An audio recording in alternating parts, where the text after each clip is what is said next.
Hello అండి, అందరికీ welcome to Lalitha's kitchen. ఈరోజు మనం చింతకాయ చారు ఎలా చేయాలో చూద్దాం. ముందుగా అయితే బాగా కడిగిన చింతకాయలని వాటర్లో వేసి ఉడికించుకోవాలండి. దాన్ని వడగట్టుకొని ఇందులోనే మనం ఫ్రెష్గా వాటర్ వేసుకొని చింతకాయ గుజ్జు మొత్తం తీసేయాలి. సో ఇలాగ మొత్తం తీసేసి ఇందులోనే మనకు కావాల్సినంత వాటర్ అయితే వేసుకోవాలి.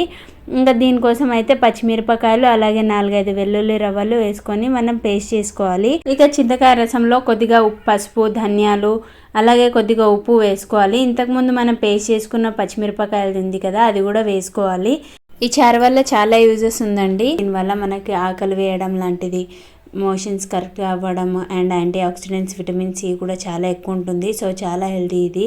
దీన్ని ఇంకా పోపు వేసుకుందాం. ఒక బాణీలో ఆయిల్ వేసుకొని ఆవాలు, జీలకర్ర, కరివేపాకు అలాగే 2 పచ్చిమిరపకాయలు వేసుకొని ఇందులో ఇంకా మనం చారు వేసుకుందామండి.